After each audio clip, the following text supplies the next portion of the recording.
Still more, I need your love. I need God to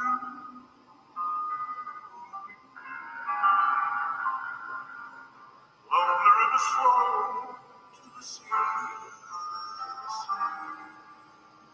to the open arms of the sea. Long the rivers cry, wait for me. I'll be coming home. Wait for me. For my darling, I will be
nights in white satin, never reaching the end. Letters I've written, never meaning to send. Beauty I'd always missed with these eyes before.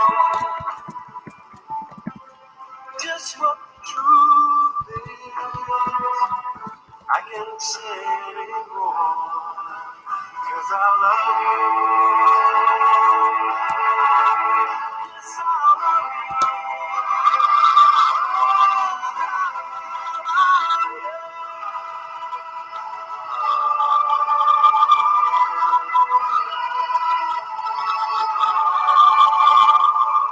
Gazing at people, some hand in hand, just what I'm going through, they can't understand. Some try to tell me thoughts they cannot defend, just what you want to be, and I'll love you. Yes, I'll love you.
sit white satin, never reaching the end. Letters are written, never meaning to send. Beauty I've always been, with these eyes before. Just what the truth is, I can't say anymore.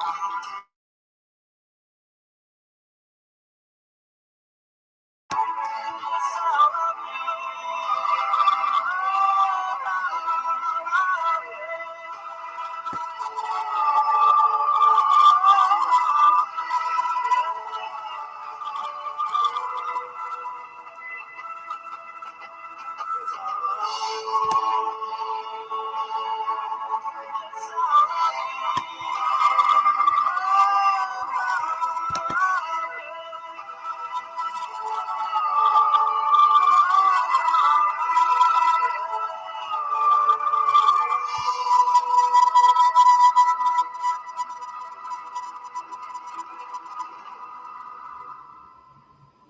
Hey guys, how's everyone doing?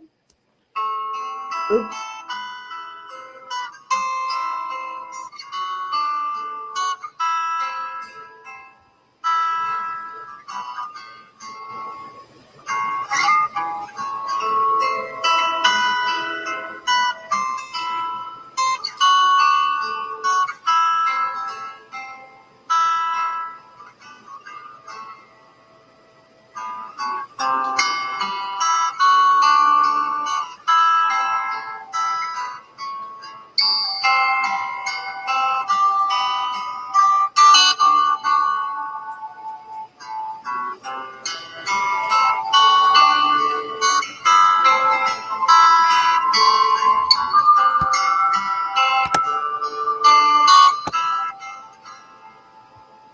There's a lady who's sure all it glitters is gold, and she's eyeing the stairway to heaven.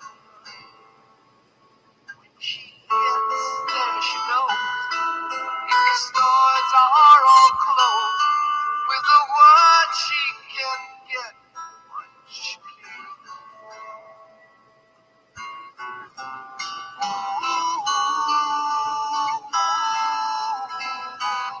And she's buying a stairway.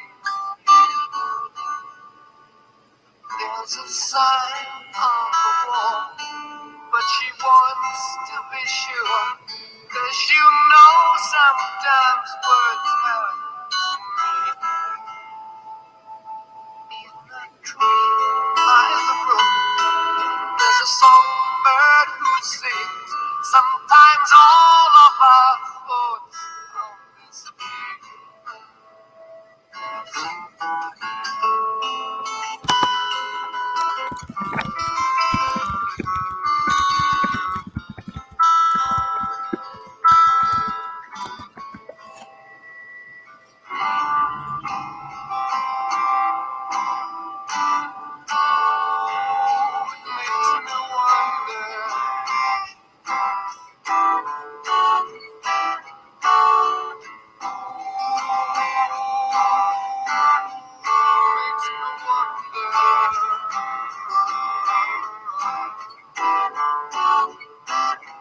There's a feeling I get when I look to the west, and my spirit is crying for me. In my thoughts I have seen rings of smoke through the trees, and the voices of those who slept.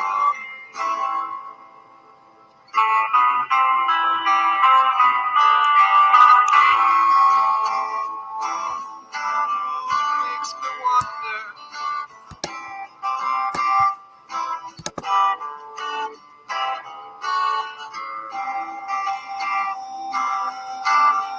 Makes me wonder.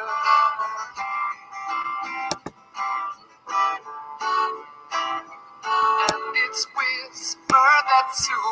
If we all call the tune, then the piper will lead us to reason, and a new day will dawn for those who stand long, and the forest will echo with laughter.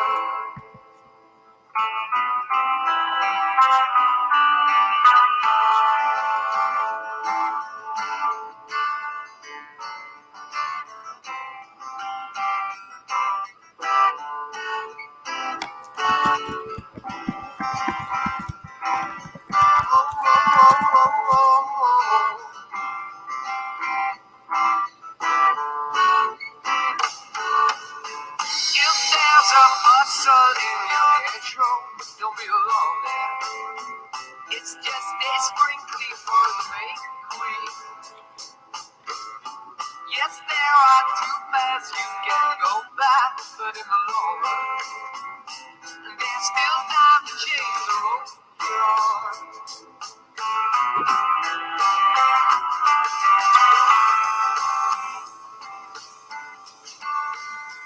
And it makes me wonder,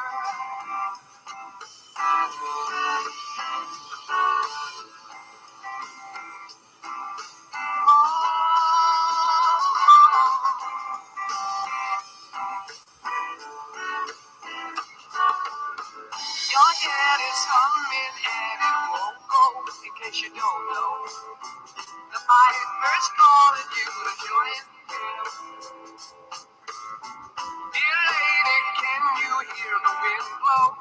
And did you know your stairway lies on the whispering wind?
She's buying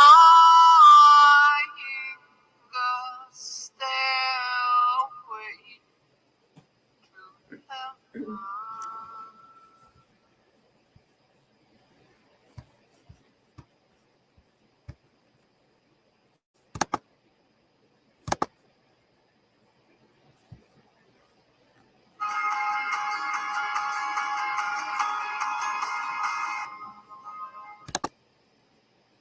From the beginning, we've dreamed of creating a better future. Now, we're setting out to be carbon neutral by 2050. And we're going to keep dreaming, no matter where we go.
Okay, here we go. How is everyone doing? Did you see that this is going to be a really long live chat?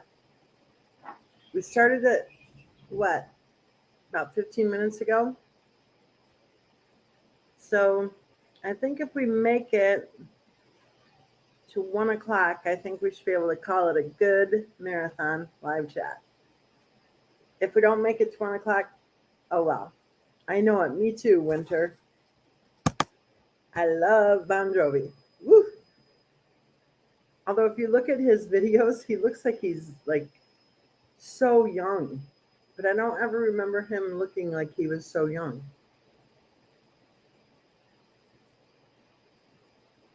Have you guys ever done that trivia thing? It's totally off the wall. But a friend of mine and I were out last night and we did this trivia thing.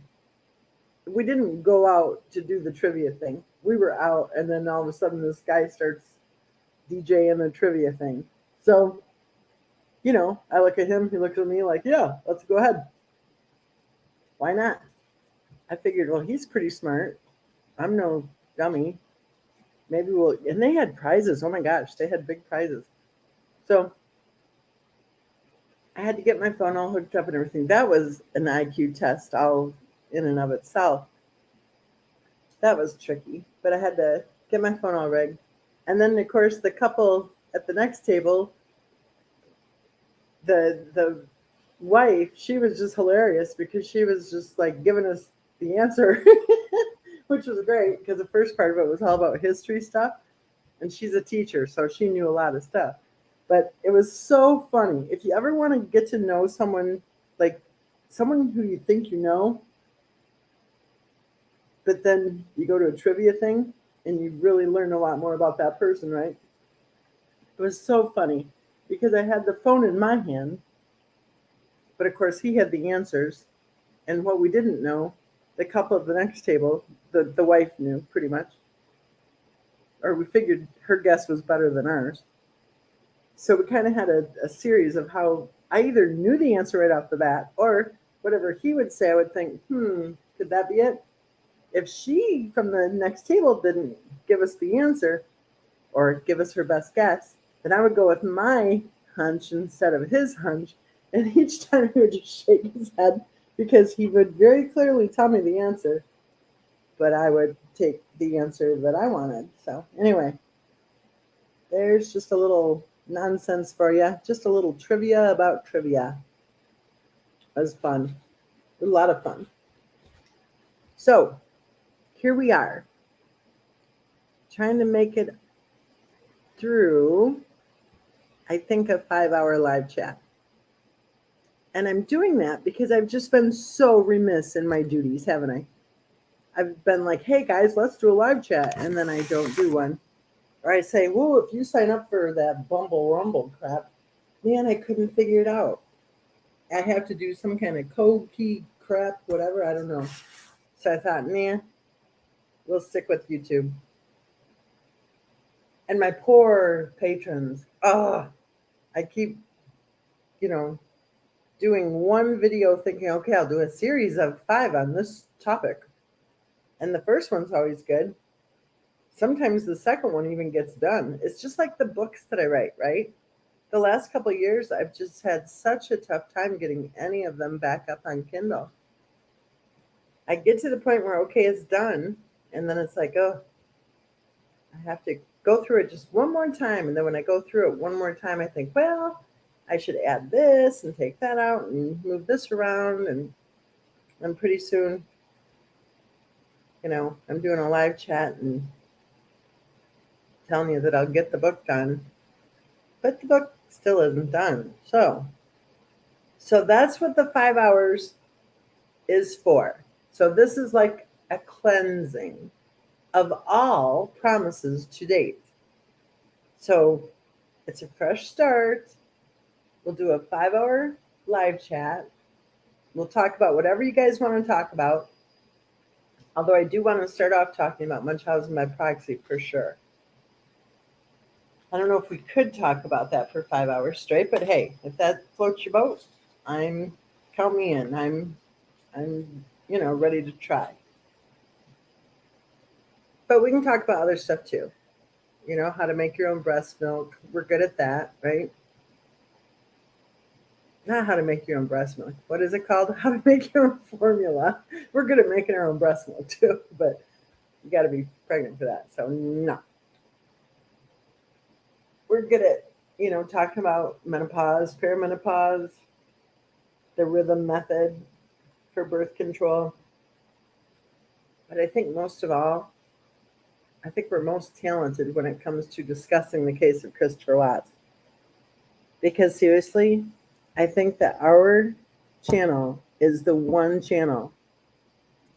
I mean, I'm not trying to diss anyone, whatever, but I don't know of any other channel where they're actually just discussing the case, where they're not somehow part of some false narrative or prepared scripts. Here, we just show up and we talk. And I think that's where the real deal is. I like the word authenticity. I think there's an authenticity with this channel that I don't see on any other channel. Any other channels that are,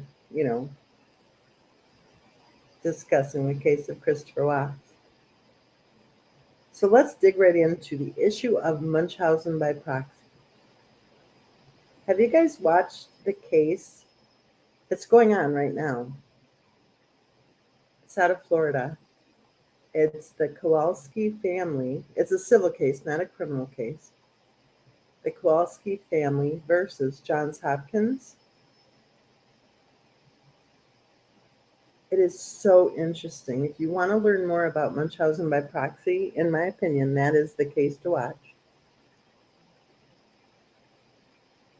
Johns Hopkins, now I might get some of these details wrong, and it's pretty new, but just if you go into the YouTube search thing and put in the name Kowalski, or probably just put in Johns Hopkins, it should come up. It's so interesting. Johns Hopkins. Oh, I want to start off by saying Netflix actually made a movie about this family, and specifically about the daughter named Maya.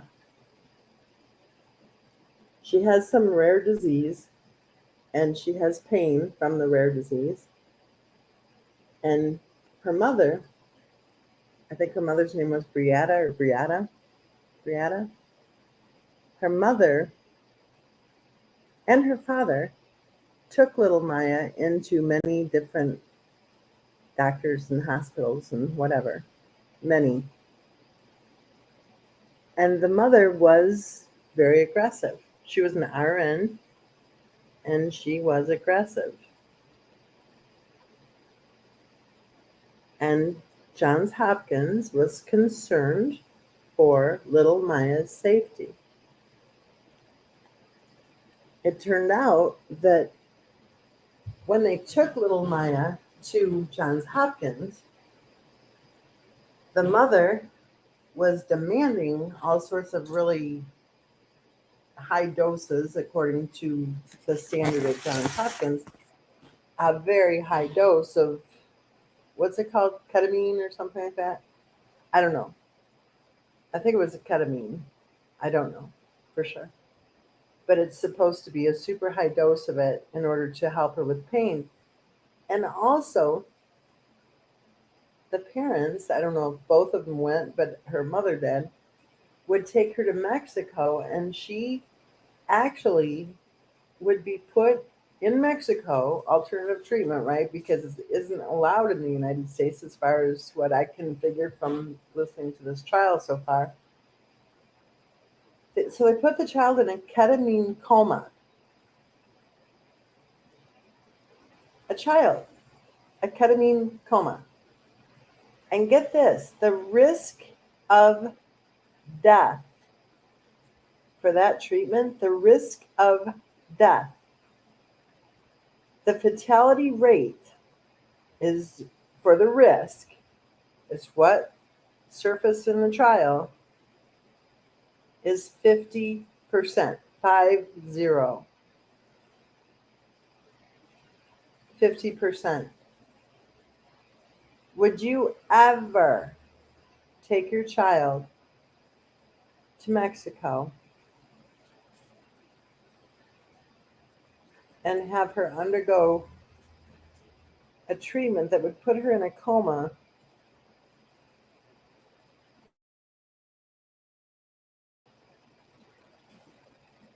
with knowing the risk was 50%? Not 15%, 50%.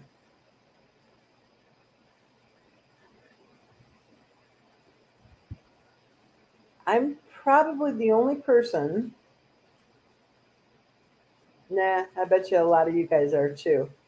When Netflix does a movie like that Making a Murderer series, how people went like, woohoo, poor little innocent Stevie, poor or what was his name? Brendan.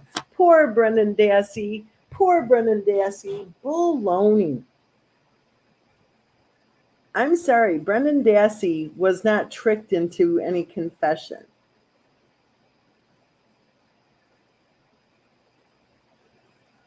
And little Stevie and poor little Brendan, in my opinion, are right where they belong. Anyway, Netflix did a movie about him, and then all of a sudden, everyone on social media and in the news and everything, oh, poor Stevie Avery, ooh, Stevie, really? How about Monster Avery? Poor Brendan, poor little Brendan. No, Brendan wasn't little. Their victim was little. So anyway, I don't like Netflix. Just my opinion. I think they are too often not presenting the truth. And I'm not saying that they're out there lying, but you know what? I think actually by not presenting it in a truthful way, it's not like all this stuff that's known isn't hard for Netflix to find out when they want to do a documentary. How hard is it to check the facts, right?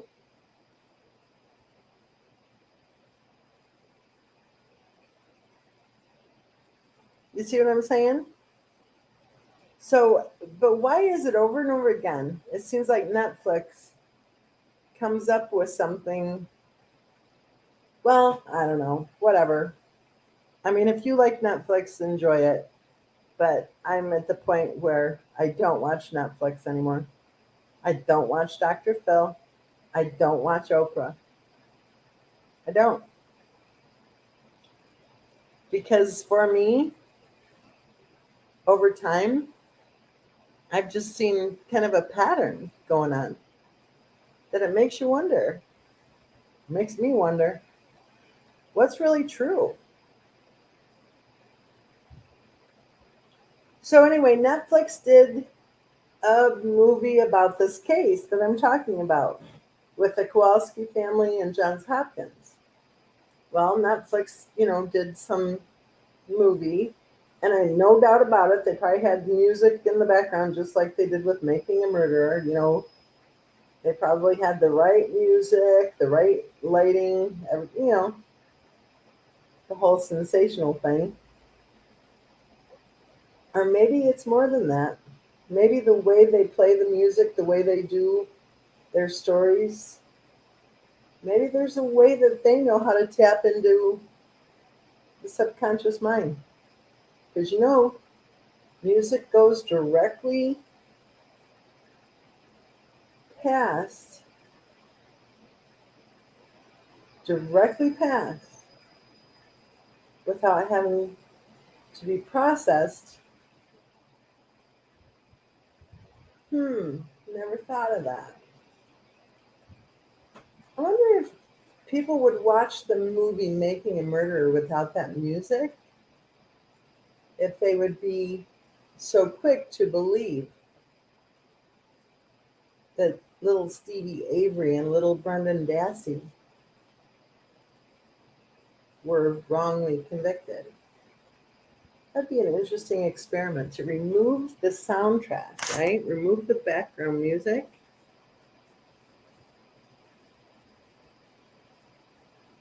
That would be a good study. If so, just imagine if you could do like 50 people watching the movie with music, 50 people watching the movie without the music, and then ask them key questions about the case. Wouldn't that be interesting to see which group was able to think more logically about actual facts? Yes, Grateful Mama, I saw the trailer for that. Candace Owen did a series debunking Making a Murderer. However, I kind of wonder about her too. I seriously do. I kind of wonder about her too.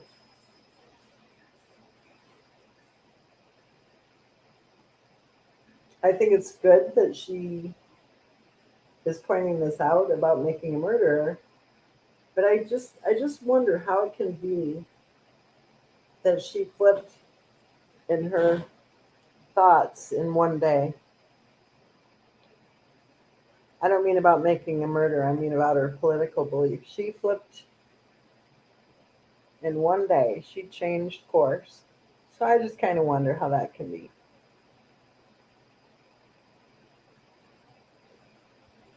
So this family is suing Johns Hopkins for over $200 million. And I don't know exactly what they're suing him for. I should probably I do have it on my computer. Ah, I should get the complaint. Let's see if I can find it. Instead of sitting here and saying I don't know what they're suing for, I should just look it up. I know I have it.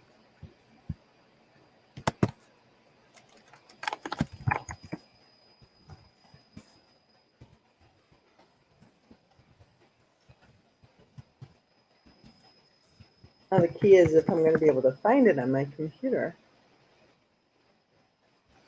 Hmm.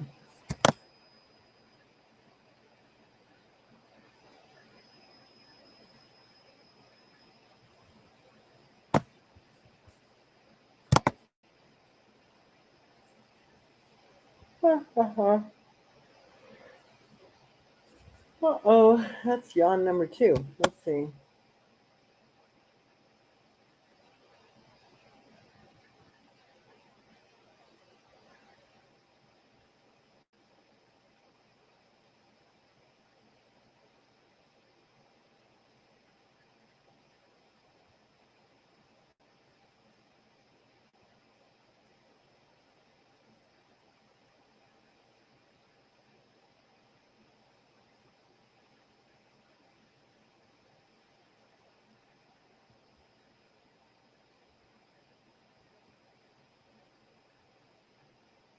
Interesting. I just pulled up something where a few of the defendants were released from the case. Okay, this isn't going to get me anywhere. Let's see. I don't know if you can hear me very well or not, but let me just do the first sentence here. Okay, it's the father individually and on behalf of his children, a minor, his daughter Maya and his son Kyle, a minor, and as personal representative of the estate of his wife, petitioner versus Johns Hopkins, All Children's Hospital, Johns Hopkins Health System Corporation, Inc., Suncoast Center, Inc., Catherine Beatty, and Sally Smith, MD, respondents. I'm not sure how many of these defendants got released, but I think Sally Smith and Catherine Beatty both did. And I think Suncoast.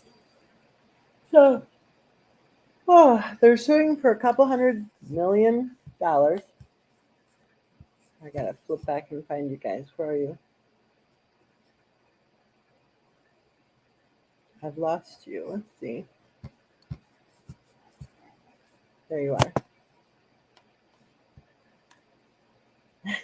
Sprinkled Donuts yawning too. So they're suing for a couple $100 million, okay?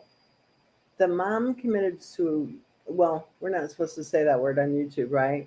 So the mom committed self-harm, if you know what I'm saying, right? And that's part of what they're suing about. And then the other part is that they're suing for basically like false imprisonment or whatever, because what happened is the hospital had warning flags that the mom was a Munchausen by proxy mom, and that her daughter, little Maya, was a victim of medical abuse. So the family is suing, blaming the hospital. So I don't get it.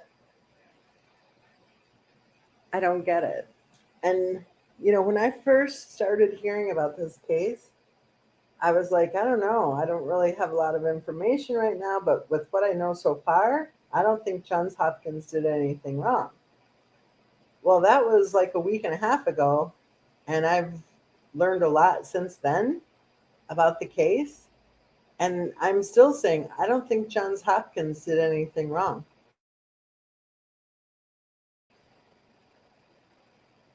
Maybe if Bella and Cece were taken to Johns Hopkins,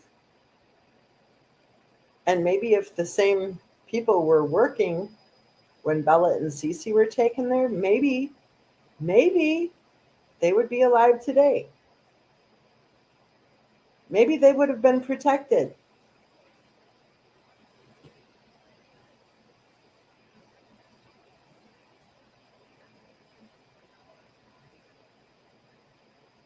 So if we have a hospital taking the heat because some social mind-bending platform makes movies and puts music on them and tries to make people think that Johns Hopkins is some kind of evil, then what does that do to our children who we are actively promoting awareness on issues of child abuse, including Munchausen by proxy? What happens then if some mind-bending platform makes a movie to get everyone's, touchy-feelies going? And I don't mean to minimize it. It's a tragedy, of course, that little girl's mom ended her own life. That's a tragedy. But is it Johns Hopkins' fault? Well, I think their lawyers would argue yes, because they, reported and had caseworkers and did all this stuff, and it went to court, and the court ruled that the little girl was going to stay in Johns Hopkins with supervision, and they restricted the mom from seeing her, and they did allow supervised phone calls.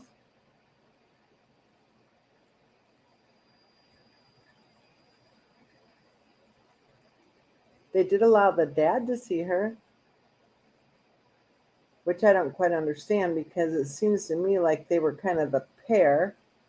Why is it only the mom who then From what I understand, now correct me if I'm wrong, I think the mom was being investigated.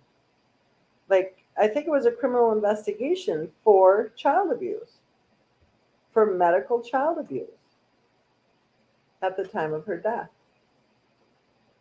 Oh, by the way, the little girl, even though she supposedly still suffers from some rare disease that causes pain, although it's not exactly like a disease that you can necessarily positively know that you have it, kind of like the whole lupus thing. Not that it's lupus, I'm not saying that, but you know how with lupus, you can have the markers for it, they can do whatever kind of test and say, oh, yeah, yeah, yeah. Pretty much, or maybe it's more like the fibromyalgia one. Pretty much it's a clinical diagnosis, right? I don't know for sure about the whole Maya movie and everything, but it sounds to me like Johns Hopkins did the right thing.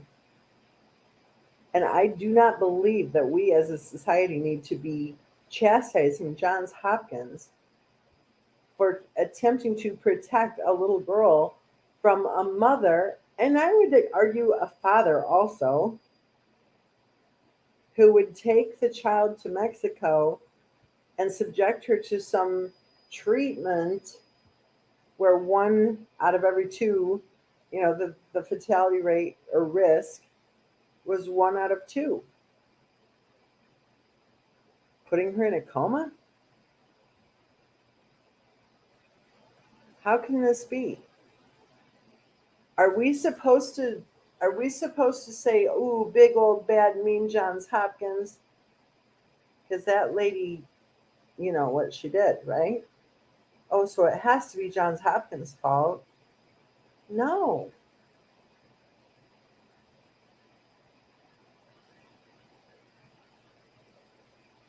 Angelica says, I think Maya would die from ketamine overdose if the hospital did not step in. I absolutely agree. I absolutely agree. Sprinkle Donut says, so many people are so good at the blame game. Exactly. Exactly. I don't, I just don't. It's just my opinion. Everyone's free to have whatever opinion you want to have. That's what this channel is about. That's cool. But I don't think Johns Hopkins did anything wrong. I don't. We've talked about Munchausen by proxy for 5 years straight. Maya's mom appeared, in my opinion, she appeared to be a classic case of Munchausen by proxy. She was argumentative. She ordered the staff around. She was an RN. She knew all the medical jargon, of course. She was on it, man. She was on top of it. She told them what to do. And what she was telling them to do was not something that they did. Exactly right, Angelica. The moment the hospital separated the mom and the daughter, the child got better. And then think about some of the testimony that we're hearing. It sounds to me like the child was fine until mom came in the room. And it sounds to me like her own father said that she would be fine, and then her mother would come in the room. I listened just today, as a matter of fact, I listened to part of the testimony of the physical therapist, and I had listened to it already last week when she testified, but today I just zipped through a few of the things I had looked at because I knew I was going to be doing this live chat. I heard something that I hadn't heard, or I heard it, but I hadn't really noticed it last week. And it was interesting because I was actually busy with other stuff. I was just in my notebook on the computer, but I had this on like a different window just playing in the background. And all of a sudden, it was Maya. And I'm, like I said, I was doing something else. But I could listen to the testimony just kind of like I had the volume turned down. But when Maya started, it was when her mother evidently walked in. Her mother was taping it, videotaping it. Her mother was there going, "Oh, good job," kind of thing.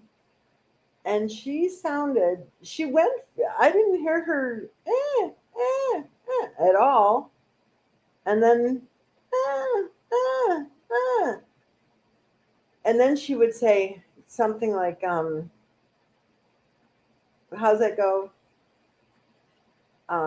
Get her up, not get her up. What is it? What's the, oh, shoot, I can't remember. Like if you're not a cowboy, but if you're going to say, I don't know. If you can think of that little phrase, she went from saying that cute little phrase as a little kid, you know, because the physical therapist, you could hear the physical therapist saying, talk to the pain, talk to your leg, whatever, try to talk through it. And she was just like so brave. And oh, she was able to walk with all the assistance that, whatever. And she was such a trooper, such a hero. Oh boy, oh boy. And then it was, and then she would say that strong, you know. And here's where my brain went. Tell me what you think. My thought was, I wonder how young the physical therapist was. And I have the same thought with teachers and with any pediatrician and really with any nurse and with any dentist and with anybody if they have any influence or if they're in a position to care for small children. I think there should be a prerequisite that they have to give birth first, because there is a certain kind of wisdom that we mamas get when we give birth, and we all know it. The way she sounded in that video, and I think because I wasn't watching the deposition, or it wasn't even the deposition, it was a testimony, I believe, of the physical therapist, during which they played this little short video. I think because I wasn't watching it because I was focused on something else, that her incessant whining really came through in a different way, right? And when I heard it, I just, giddy up, giddy up. There we go. Sorry, I'm tired. Too many carbs today. Yeah, she would do giddy up, horsey. And she sounded like she was doing fine and she was, making the effort and everything was fine. And then it'd be, it's just like, what? Well, if you're a mom, there's a certain value in knowing when your kid is, I don't know, wanting to get out of cleaning their room or something, right? Or poking trouble, right? He's picking on me. Mom, Moms know, and dads too. Moms and dads know when a child is, I don't know, playing them, manipulative, something. And to me, I'm going to go ahead and try to find that. Let's see if I can find that. I don't know if I can, but if I can, there's like, I'm not doing it justice by trying to tell you what it sounded like. It just really was irritating that I thought, does that physical therapist not see this? Let's see here. I'll go. Oh, here's another true crime thing. Let's see. I don't know what day that was. Let's see.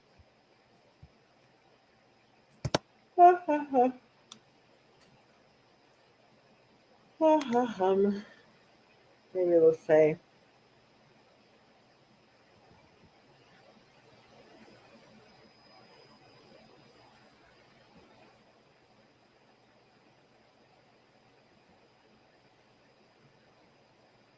Man, all the headings are pretty much the same. They just say day 1, day 2.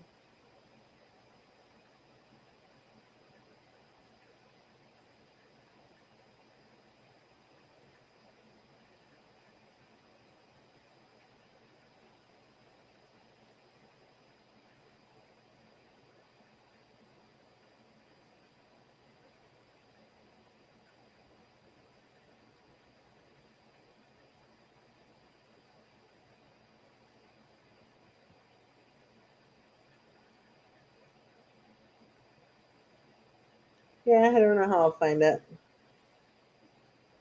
I'm going through the whole list and I don't see it. Well, I don't know. Maybe if we get really bored later on and it's hard for me to stay awake, then I'll find it. Oh, now I can't find you. Where are you? There you are. I found you. It just, to me, see, oh, there's the word, unalived. That's exactly what I think, Angelica. That is exactly my opinion. I think that she knew that, I believe it. I think that she knew that they were going to have evidence of something. I don't know what exactly, but those trips to Mexico and stuff, I don't know. I think she probably figured that they had something. Only she knows if she was doing who knows what, right? But back to that whining, it just seemed to me that hearing that routine, I think that's one time where it would be good for people in a position of treating pediatric patients have some real life experience with their own kid. I think she learned at a young age that she could go, eh, eh, eh. And I think she got a lot of attention. A lot of attention.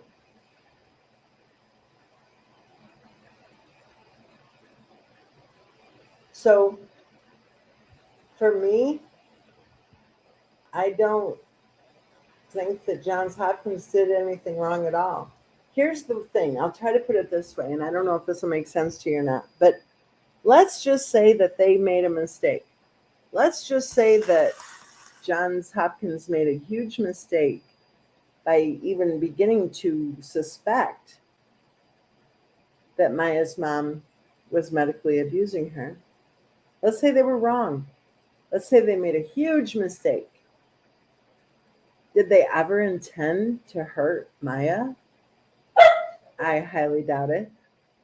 Did they ever intend to make a mistake? Did they intend to cause the family grief or whatever? I doubt it. I think they were acting because they believed that Maya's mother was harming her. Now, let's just say they were wrong. I don't think they were wrong, but let's just say they were. If they were wrong, was it still wrong for them to report the mom? I say no. We do not want our hospitals and our doctors and our dentists and our teachers, we don't want people who are in service, right, in jobs where they come in contact with our children and grandchildren. We do not want them to be so hardened by a case like this. If Johns Hopkins is to lose and they've got to pay out over a couple $100 million, we don't want people in these professions to be so hardened by a case like this that they're afraid to report.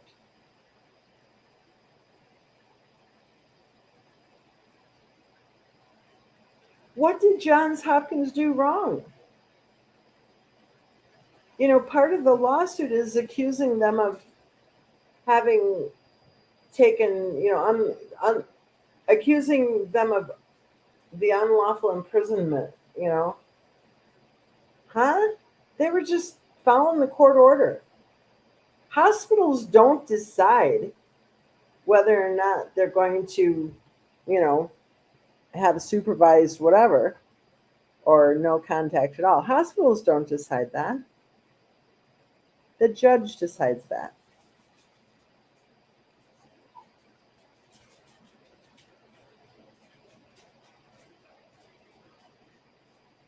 I think there was a reason that Johns Hopkins felt so compelled that they would make a report and call in the caseworkers and voice their concerns. And I think there's a reason why the court ordered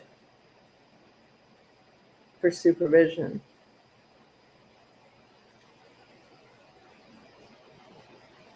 I think as a society who, in this group anyway, we care about kids. I think we need to be careful when we start throwing lawsuits at hospitals and doctors. Think about this on a bigger scale.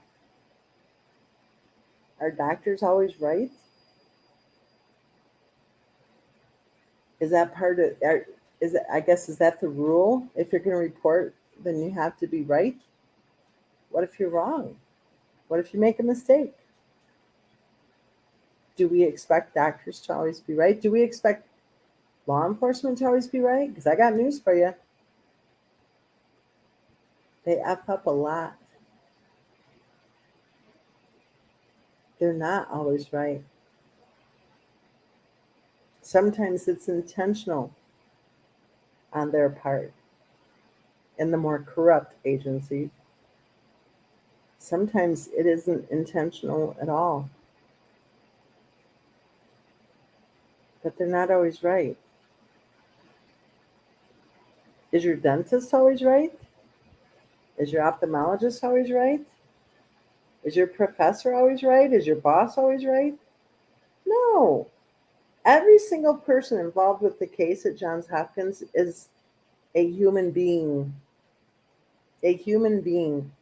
The one lady, I think she was either the caseworker or she was something. She was a pediatric something. I'm not sure if she worked for that other company or if she was for Johns Hopkins. But they're trying to like paint her out to be some kind of bad guy because Maya complained to her father that she didn't like her, that Maya didn't like that lady, and she claimed that that lady held her on her lap and stroked her hair and told her that um, I think she could be her mom or she could adopt her or something like that. What? What? Well, interestingly, that's not what the lady said. She couldn't even remember really if she ever held her on her lap, but she did remember Maya wanted to sit on her lap. And then the lawyer who was questioning her treated her like she was some kind of liar. And she tried to explain that that's part of her job, that she does comfort kids because he's like, who gave you permission? And then he tried to make it sound like she was some kind of weirdo who was trying to, do no, I won't say which president, but you know what I'm saying, through the hair stroking routine. It's like, no, no, no, no, no. Does that lawyer who was questioning her have children of his own?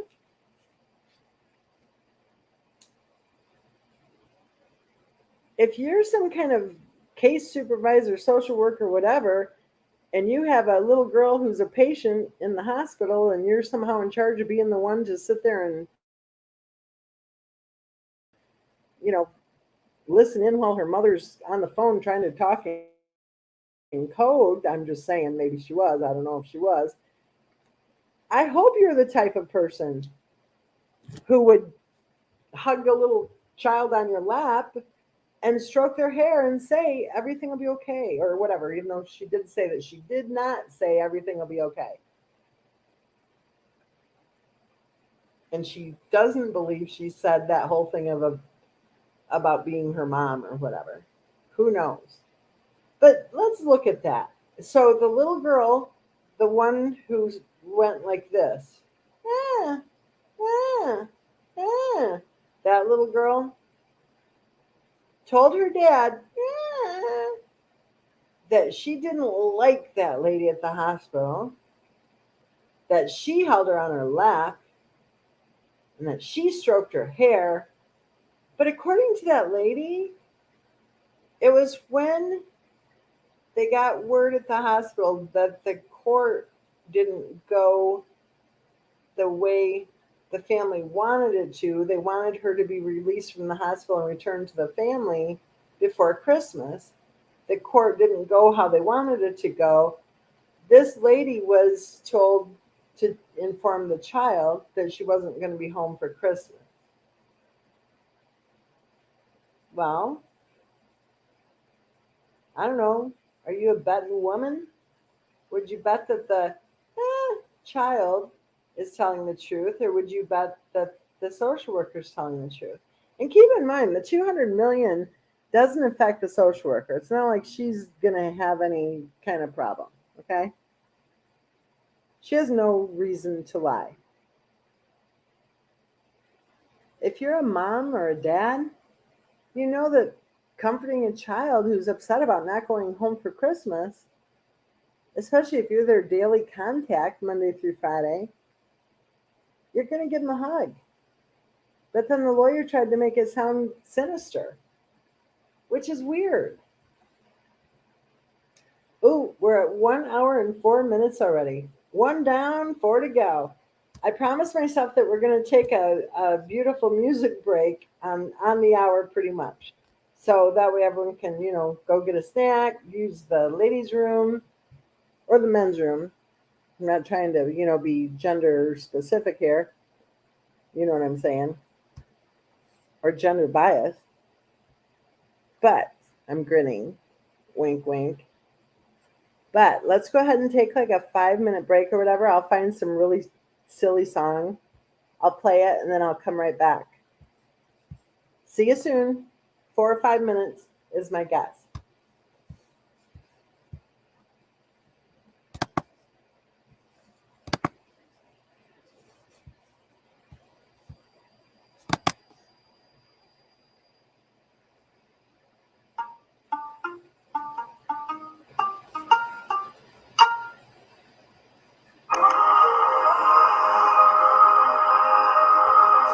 Oh, hang on. Can you hear me? This is interesting. It's an advertisement for ITA Airways, and it's all about a trip to Italy. Remind me when we come back from our little break here, we should talk about traveling to Italy. I'm just gonna fool around, man. Like, just do a thing, whatever. This is the guy in the band saying it.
So there we go. There's our little break. I was looking at your comments, and I agree completely. I think that both mother and daughter actually were able to manipulate. And I think that mother unalived herself because I think she thought she was caught.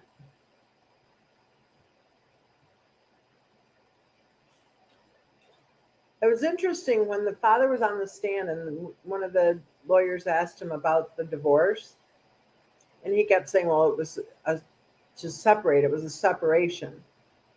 And the lawyer kept asking about the divorce. Was it a divorce? And one of the counselors, didn't they say that the mom was stressed about the marital problems? Well, now, years later, the dad is saying, well, they just did that hoping that they'd be able to get Maya back.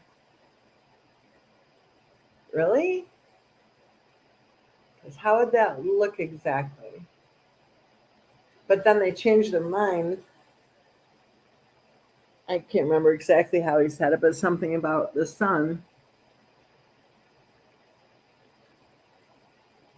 how then she wouldn't be able to see the sun also, evidently. Really?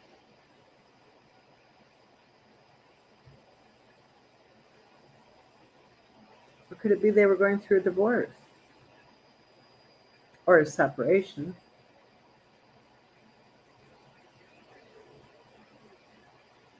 How much money was spent on those treatments?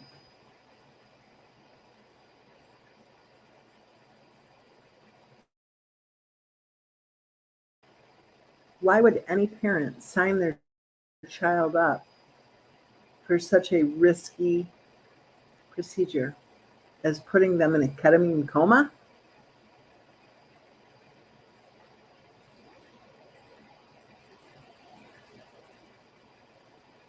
Where was the dad?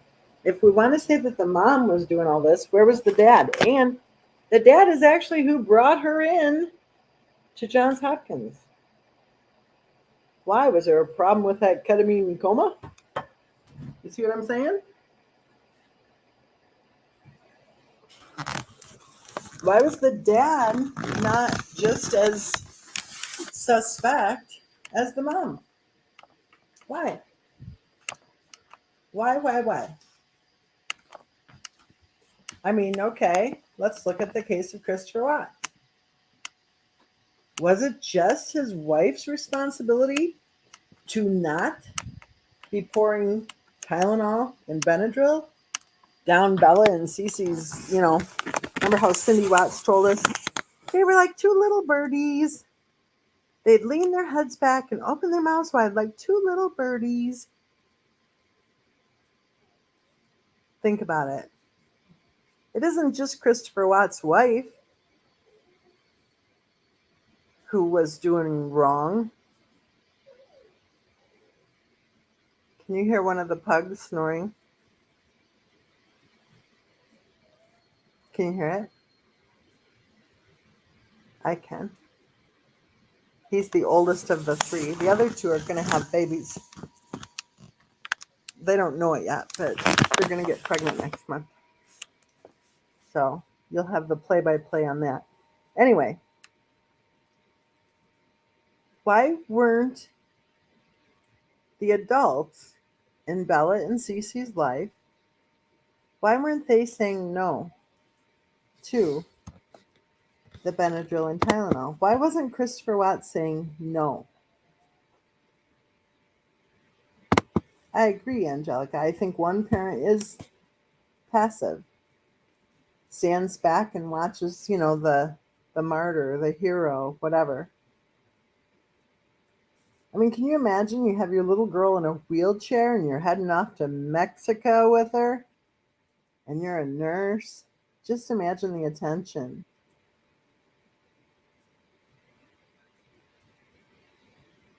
There's the word, complicit. That's the thing. And in the case with Johns Hopkins, I think Johns Hopkins did the right thing. Just from the little stuff that I've heard from the state's, not the state, from the plaintiff's case. Now, you would think if I'm hearing the plaintiff's case in chief, that I will be like thinking that the plaintiff should win big time. Because I haven't even heard the defense yet. But that isn't what's happening. Because the stuff I'm hearing so far, it's like I have yet to hear anything at all that would convince me that $1 should be paid to that family.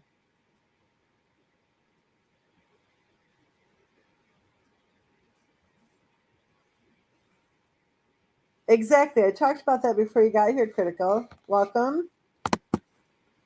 I talked about that just a little bit. It bothers me that there was a Netflix documentary on this case.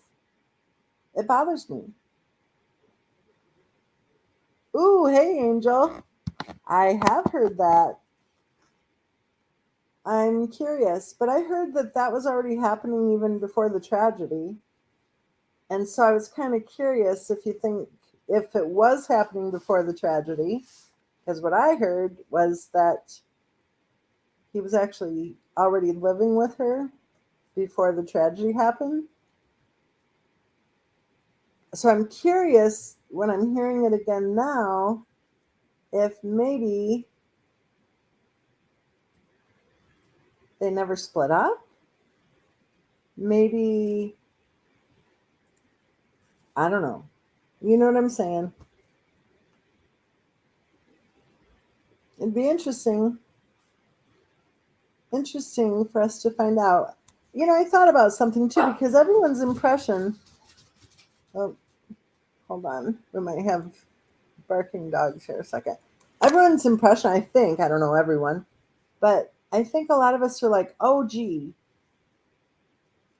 did you see that post where I thought it was Christopher Watt's father in law who actually was in a grocery store and he saw a tabloid and then he supposedly posted that and then his son, Christopher Watt's brother-in-law, then posted what his dad had posted. But it's actually kind of weird because the words were on the son's post, not the dad's. The dad just posted the copy of the magazine, right? Or the cover. Okay, but wait a minute. Who was in the grocery store? Why is one posting it and the other one saying, yeah, well, I was in the grocery store, blah, blah, blah. So I think, I don't know, because you know my opinion anyway.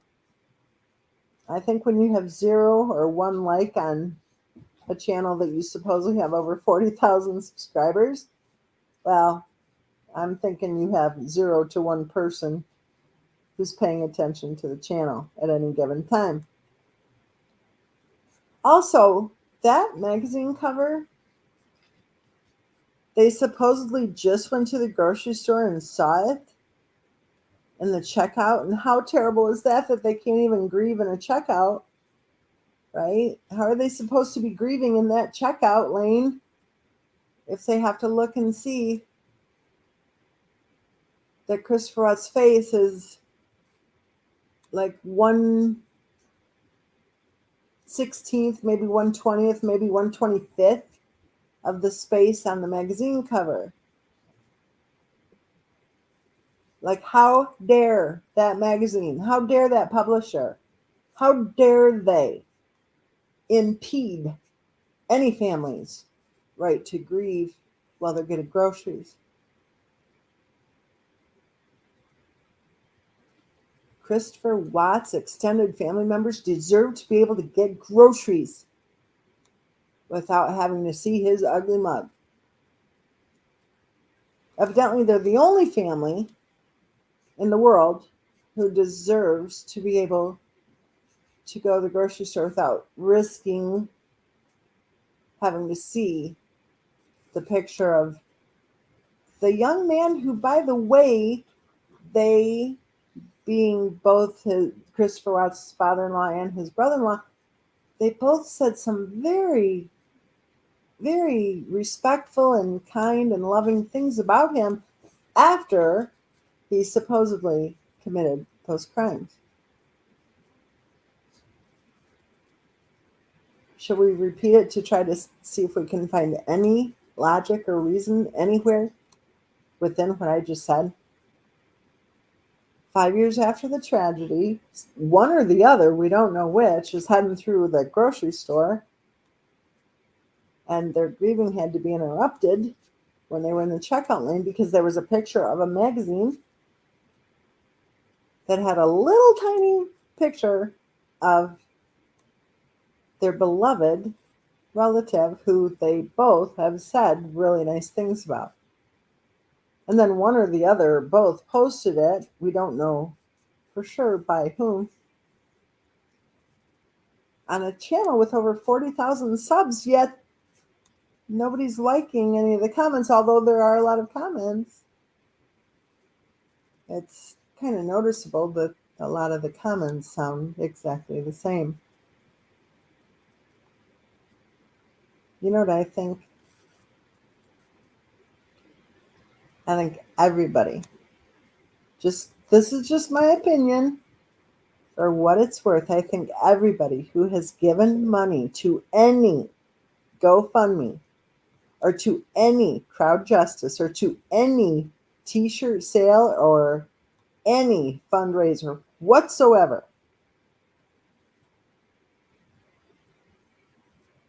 at all associated with the case of Christopher Watts, I think anybody who has donated money for supposedly creating a law, nobody could ever define what the law was or what it was, supposed to achieve or what its purpose would be. And then that went by the wayside. Now it's evidently to sue the online trolls. And I got to tell you something. I got an interesting email. And it pointed out that in the person who sent me the email, in her opinion, she said that it looks like the crowd justice thingy is changed, is different now than it was. According to the person who sent me the email, they believe that crowd justice thing used to have the specific name of who they were going after in the UK. But now, according to the person who sent the email, they've changed it and it's just a more generic, generalized whatever going after the trolls. So after I saw that email, I thought, oh, that's interesting. I'll go take a peek. I don't think I left that window open. Let me see if I still have it. I'm going to read this. I don't know if you can hear me when I have this other window open. I'll try it. Let me know if you can hear me right now. Let's see, I put crowd justice and then the name. Justice for Suffering Family. Yeah. Justice for Suffering Family of Murdered Pregnant Mom and Her Children. Why does it seem that we're supposed to believe in the true crime community that there's only one family suffering on this planet? Have you lost a loved one recently? Have you lost a loved one in the last year? Have you lost a loved one in the last 2 years? Have you lost a loved one in the last 3 years? I know I'm being redundant here, and I'm going to continue. Have you lost a loved one in the last 4 years? Have you lost a loved one? I'm getting tongue twisted here. Have you lost a loved one in the last 5 years? How many loved ones have you lost? 1, 2, 3, 4, 5, 6, 10, 12? Depending how old you are. 10 or 12 is not that over the top. If you're ancient,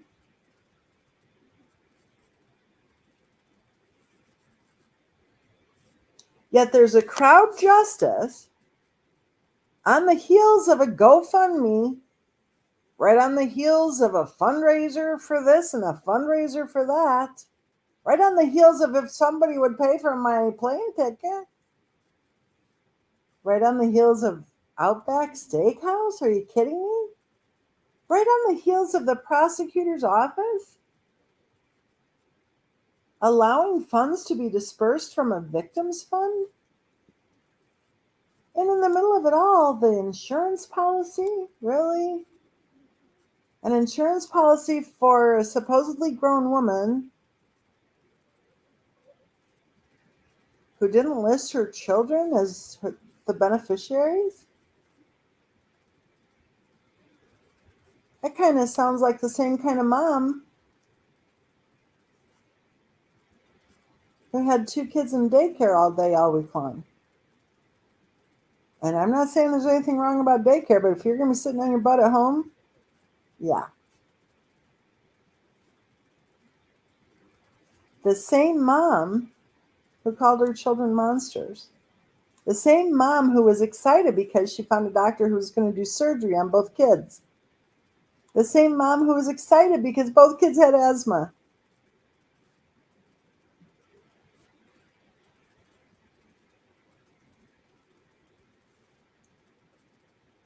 The same mom who didn't go to the OBGYN when she was claiming she was pregnant. The same mom who talked a lot about drinking while she was pregnant. The same mom who, when she died, had a BAC level of 0.128 while claiming she was pregnant. The same mom, according to Cindy Watts, who threatened her husband that he would never see Bella and Cece again. Well, I guess it would fit then that she wouldn't name her own children as her beneficiary, right? I'm sorry, but if you're not even going to go to the OBGYN and you're going to claim you're 15 weeks pregnant, there's something wrong with that picture. Well, in my opinion, there's something wrong with the picture of crowd justice too. And I think there was a problem with the picture of GoFundMe. I think there was a problem with even the life insurance policies, plural. Buku bucks.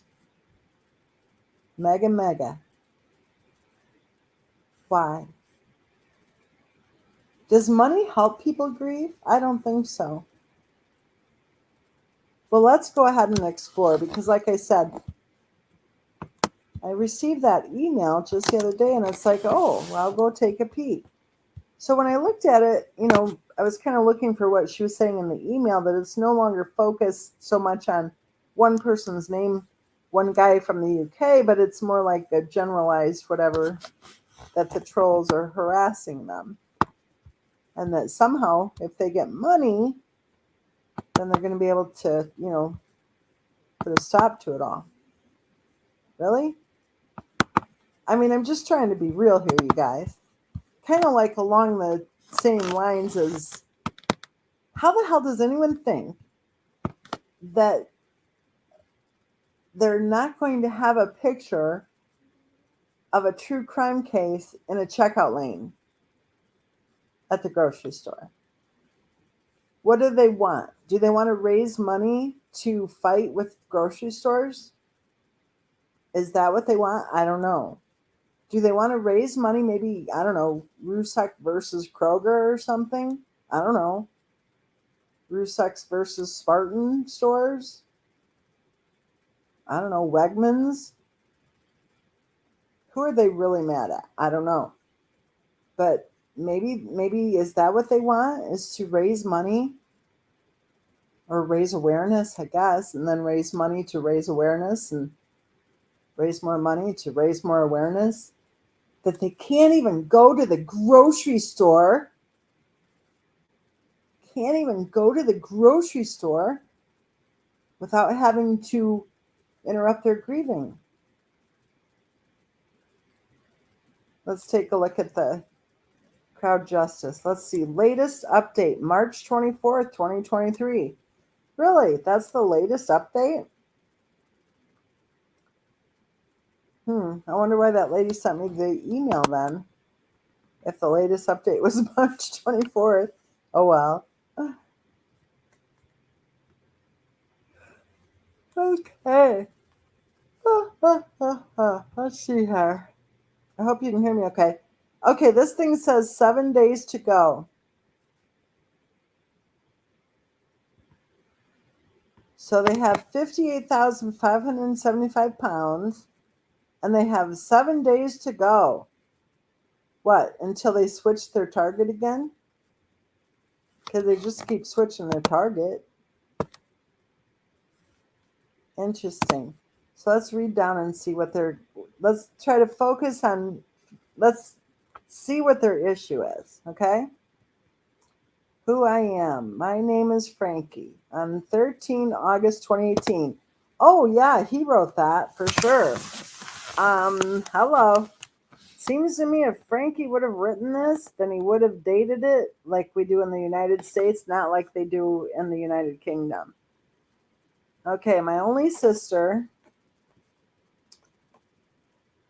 Shanann Watts, Now, there he's calling her Watts. That's interesting because every once in a while we see the name Rzucek behind Christopher Watts' wife's name. And we also have seen it every once in a while behind Bella and Cece's name, too, haven't we? Which is why I titled this live chat, her name was Bella Watts, not Rzucek. Okay, so let's see. It starts out talking about how they were brutally murdered by her husband. Okay. Following several days of attempting to conceal the murders and manipulating the police, really? And he's saying that he suffocated them and dumped their bodies. Really? Is that how they died? That's not what we were told, is it?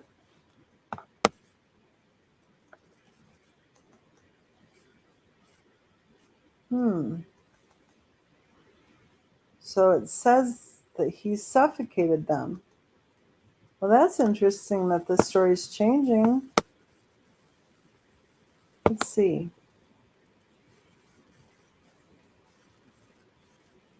Okay, this sentence structure is interesting. My sister, quote, my sister, nor my beautiful nieces and soon to be nephew did not deserve the tragic fate that was met before them. I wonder who's writing this for him. Oh, here we go with the narrative. My sister was an inspiration to many. She was a strong, selfless woman. Selfless? Are you kidding me? Who worked hard for her family and adored her children in every possible way, except spending time with them or not calling them monsters, or at Christmas time when she mocked them while they cried hysterically. And here's that word, whilst, Whilst, whilst my nieces, with their precious smiles and kind little hearts, had their whole lives ahead of them. Hmm. It is nearly impossible to describe the devastation of my family. You know, that's true. I mean, let's face it. It was a tragedy. No doubt. It was a huge tragedy. And there for a while, everyone's hearts went out to them, right? There for a while. Each day that passes by, my mother, my father, and I mourn the death of our beloved family and pray that their souls rest ever so peacefully. I just don't get the feel that he wrote these words. Why am I raising funds? It says. Following the murder of my sister and her children in 2018, my family and I have been attacked on social media by online trolls from all over the world. Okay, I'm going to interject something here. Have you ever seen them attacked? I haven't.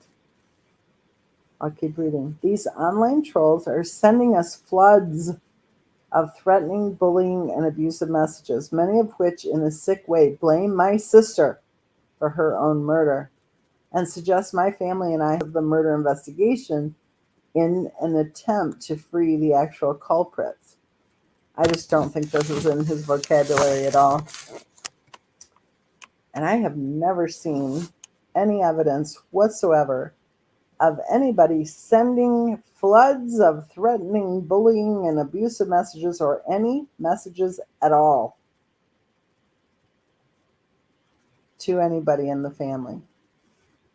Now, I think what they might have is perhaps whoever they've approached and asked them to do some dirty work. Because if you listen to the people, listen to just Kelly for one, she has some stories to tell about, she knows some stuff. Take a look at Alice Cooper. Take a look at the people they associate with. I think it's very interesting that a young man who supposedly posted the phone numbers of people he wanted to have others harass on his behalf would be so daring as to say, and I don't mean courageous, there's a difference, to say that that's happening to him? Is he talking about how he feels about his behavior? Is he talking about the irony, really, that somebody like him, who was posting people's phone numbers and saying, keep calling these phone numbers until they have to get a new phone, that now he's claiming he's being harassed? He talks about slander and defamation and everything. Well, does he care about the slander and defamation that he's committed against those of us that he's been attacking? I don't know. Let's keep reading and see. So, okay, it deeply saddens him, blah, blah, blah. Okay. He's mad because online trolls have gone to such lengths to dishonor, and it's spelled the English way, O-U-R. So, yeah, he really wrote this, really? So, anyway, to dishonor my sister and my family by fabricating slanderous, callous, and outright false claims about us. I don't get why he doesn't get that true crimers talk about true crimes. And true crimers, when they talk about true crimes, we talk about what might have happened. So that whole fabricating slanderous blah, blah, blah, what? Because he doesn't like our opinions, then he wants to call it all this crap? No. No, I think the best thing for that family to do would be to get the heck off of social media, turn off their computers, go get a job,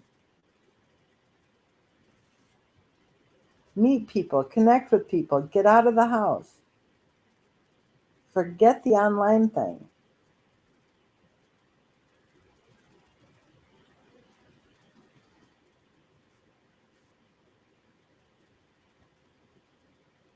Okay, so he says that they worked alongside the director of the documentary and stood in full support of the documentary. Now that surprises me because people who have watched that documentary actually shared with me that they think the documentary made it look like Christopher Watt's wife did it. So I'm surprised that they stand in full support of the documentary. But this also makes me kind of wonder, maybe it was the director who wrote this crowd justice thing. I betcha.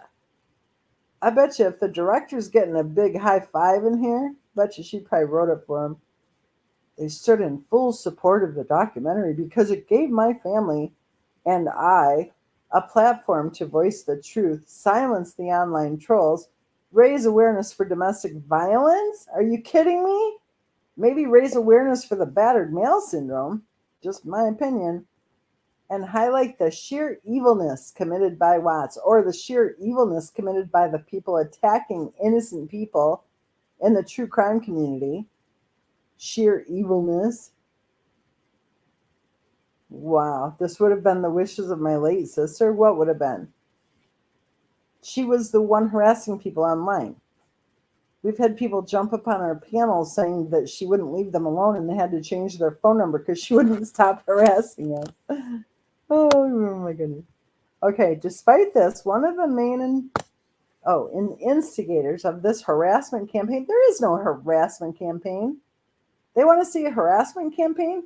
Take a look at who they associate with what they're doing to other people. Continued to harass and attack our family. Plus, let's see, this user is UK based and has dedicated a substantial amount of his time dissecting my sister's murder case. No, he hasn't. His whole thing. Oh, how can I say this? Oh, whatever. I don't even, whatever.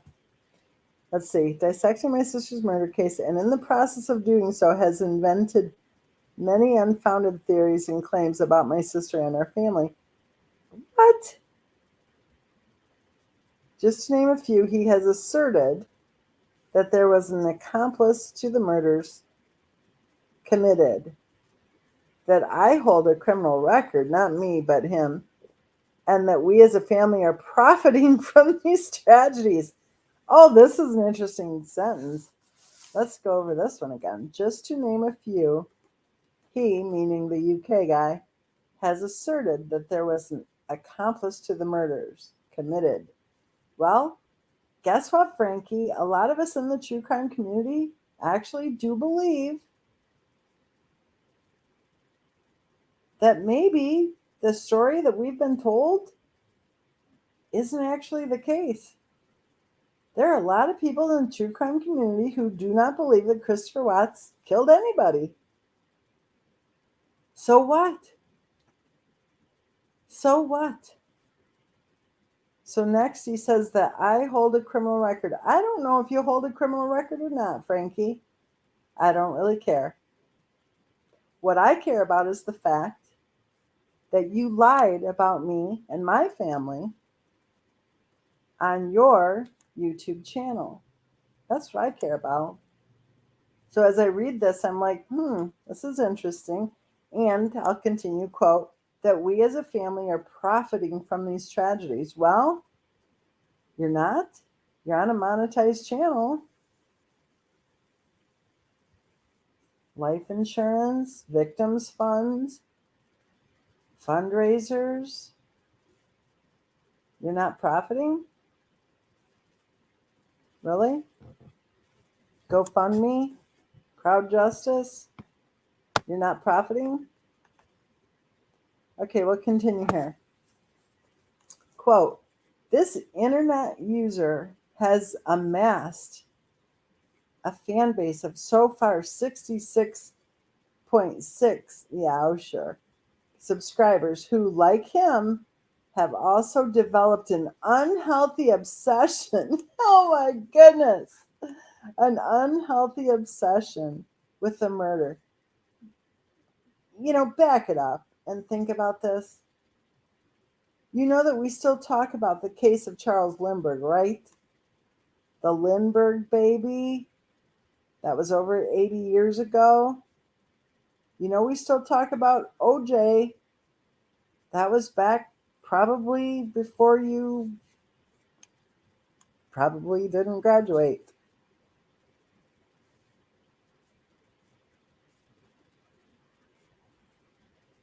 Think about it. Diane Downs, what was that, 1983? That would have been a couple years after your sister was born.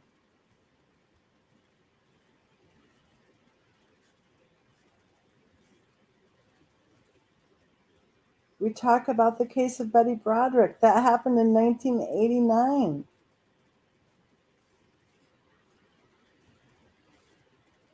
About 8 or 9 years after, we think, most of us anyway, that your sister was born. Why would we stop talking about this case?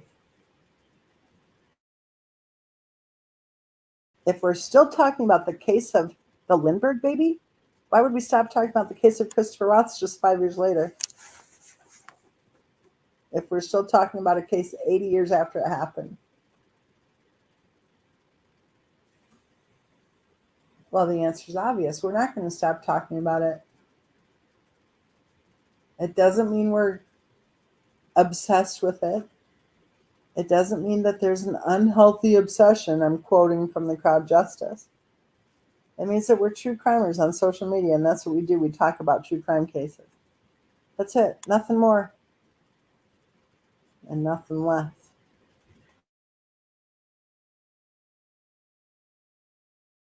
Seems like the official narrative is so far off what our opinions are about what really happened.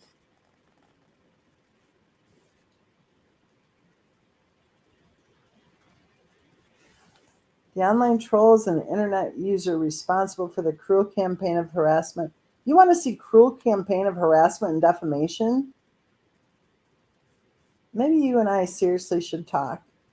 And I can tell you. You feel free to call me, Frankie, and I can fill you in on the definition of harassment and defamation that my family and I have had to endure because people who claim that they're working for you, not you, but your mother, Think it's cool to harass my family?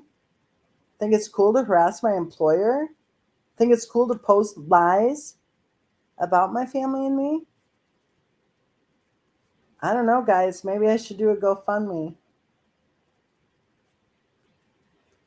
Because it sure is interesting to me that somebody who I have never seen be harassed is claiming exactly what has actually happened to me. It's very interesting. The irony is screaming. Screaming.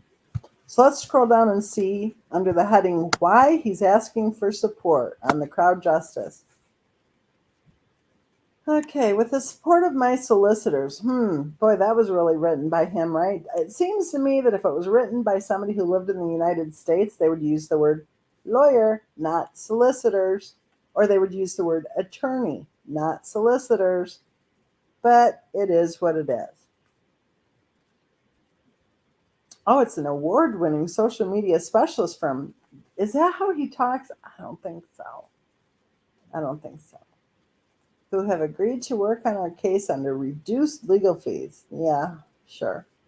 We are planning to commence, not start, not begin. We are planning to commence a case of harassment, blah, blah, blah, against a number of the positively identified online trolls. Wow. As a family, we have limited means. Well, actually, I don't know if they're limited means when you consider the unlimited number of fundraisers. So I don't know. We hope that you, as good, generous, and justice-seeking people, will support us in bringing. So, as good, generous, and justice-seeking people, or as people who have, I don't know. I won't say it. Oh, here we go. Here's a goal. It says all we want. So this will tell us then, right? If the sentence starts off saying all we want, then I guess we're going to expect this to be all they want. So let's see. All we want is for Christopher Watt's wife, Bella Celeste, did they call her? Okay, Shanann, Bella Marie, Celeste, and Nico's legacy to be respected. That's all they want, is for their legacy to be respected. That's all they want. That's all they want. So why do they have to get money for that? Let's see. With your generous help and support, my family and I will be able to bring this injustice, what injustice, to an end and put a stop to the harassment we are receiving from the online trolls and internet user. What harassment? Where is the evidence that they have ever been harassed? Do they think that simply by somebody having a YouTube channel and having an opinion that they don't like, that they can call that harassment? Is that what they think?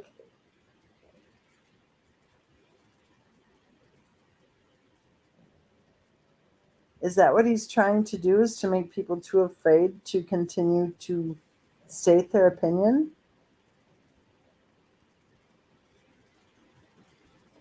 Would it be a little bit disingenuous for him to have said all we want, right, is for people to respect their legacy? Their legacy?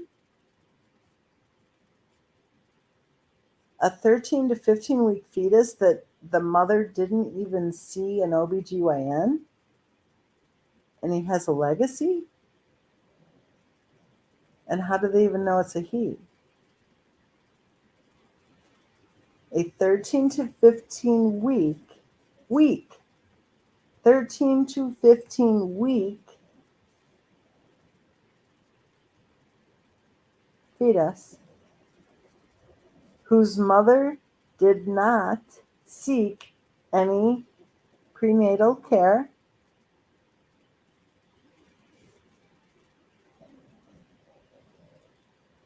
has a legacy? Cece at age 3 has a legacy? Bella, who wasn't even old enough to start kindergarten, even though we were told she was starting at kindergarten. Bella has a legacy? Really? Now, I think when it comes to Christopher Watt's wife having a legacy, I think that might be where the rub is. I think that might be the problem. I'm not sure.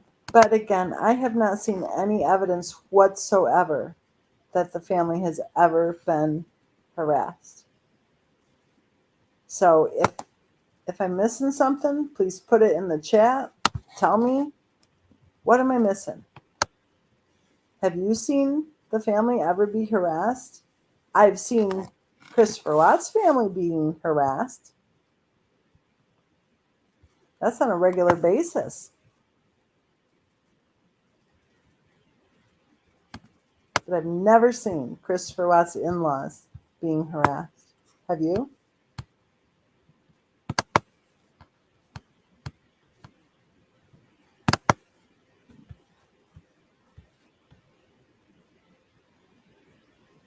I agree, Brooke. I agree. In my opinion, also, the kids were the only ones who were innocent.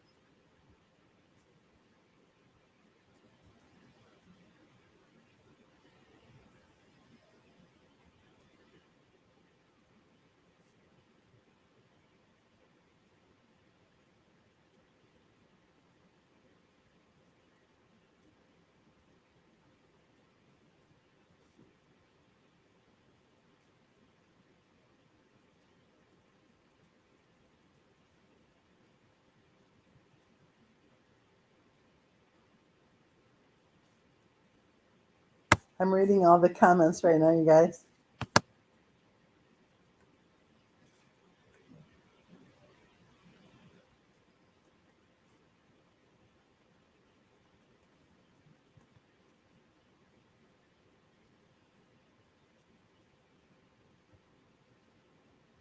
Yeah, good point, Kitty Woody. We were told by Christopher Watt's father-in-law that we'll never know the truth, right?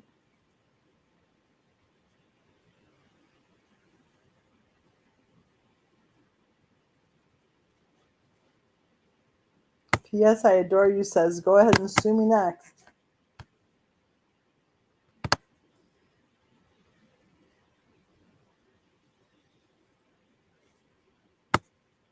I love this name. Yes, Anita, I agree. And I think you have a funny name.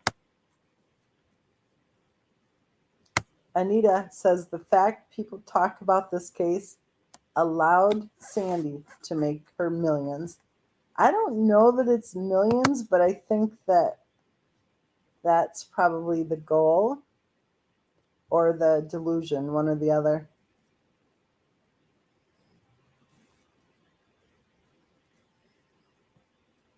Exactly right, Anita, exactly.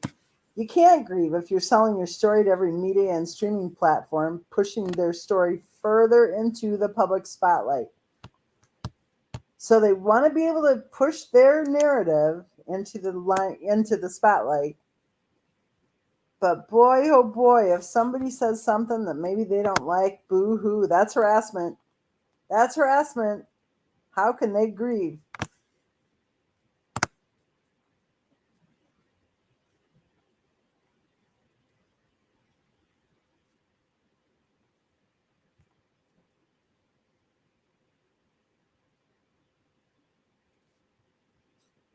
Victoria says that she agrees with you, Anita. I think you're right.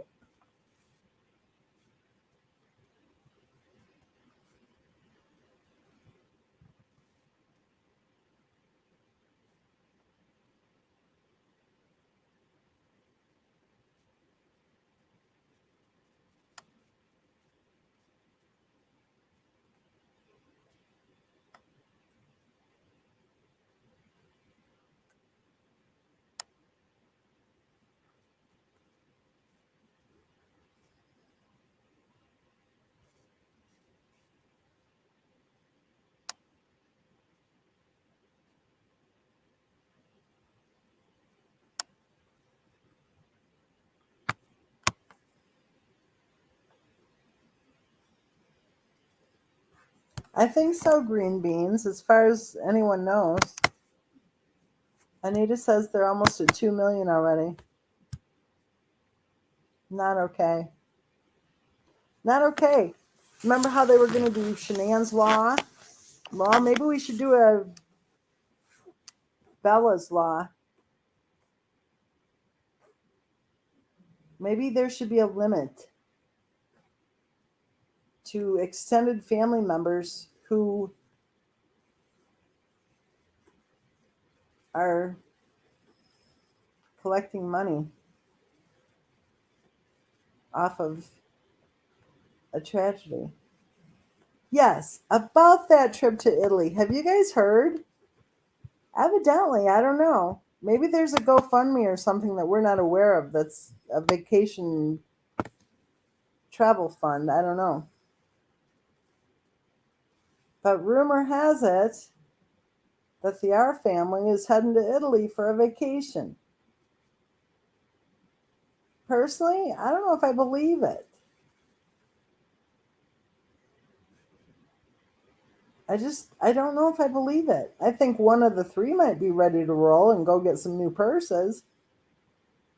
But I don't think the other two would be all that hell bent on going anywhere, especially over the water.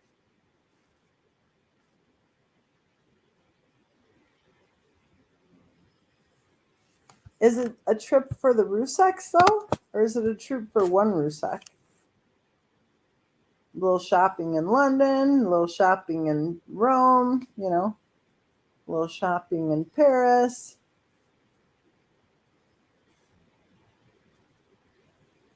I don't know. I just don't see the other two as being world travelers. I don't even see her as being a world traveler, but I could see her thinking it would be cool to get purses from all those cities.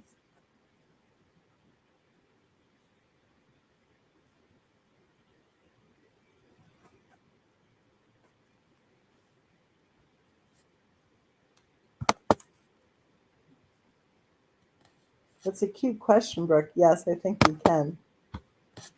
But that is a cute question. I think you're right, Anita, and I think that the money actually is going directly to them too. I think the way that the crowd justice thing is worded is a little bit disingenuous. I think people think that they're just pledges. I don't think so. I think they're going right into their hands. That the dollars are going right to the family, not to any law firm.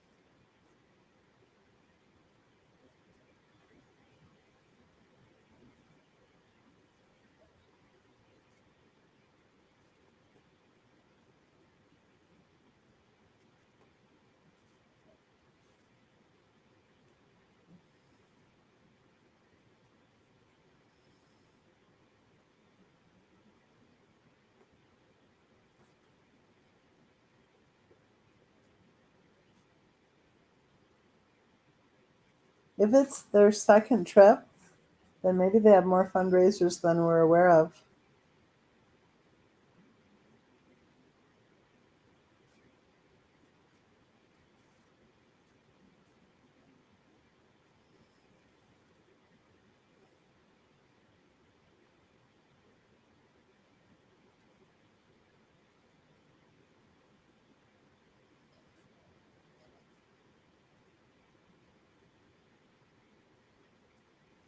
Well, that's what I think we should do. We should figure out how to do a fundraiser and plan on taking a trip somewhere. I don't have to go to Italy, but I think it would be fun to go somewhere big.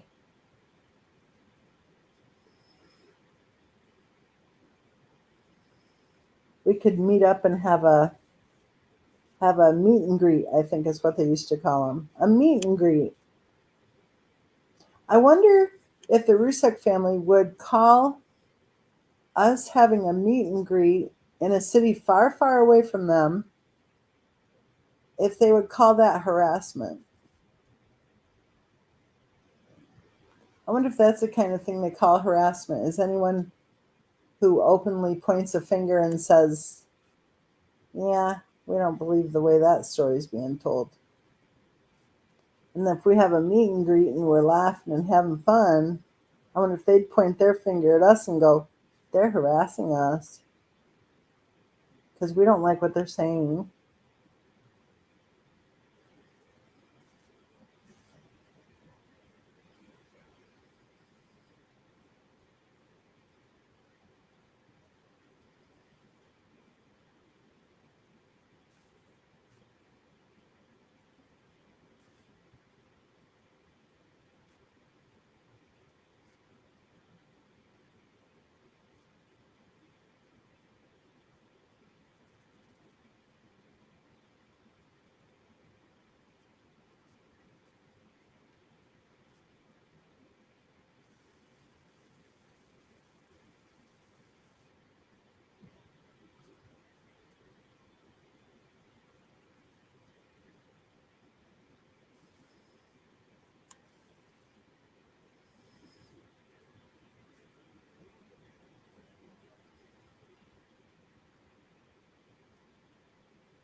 Hey, Nola. You know what, Anita? I've wondered that too. I think you could be right.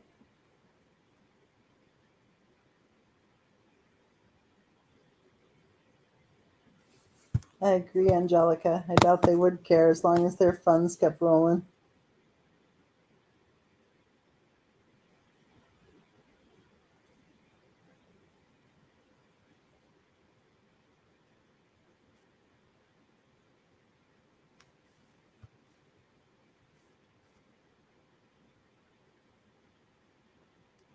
What? Brooke, tell us more.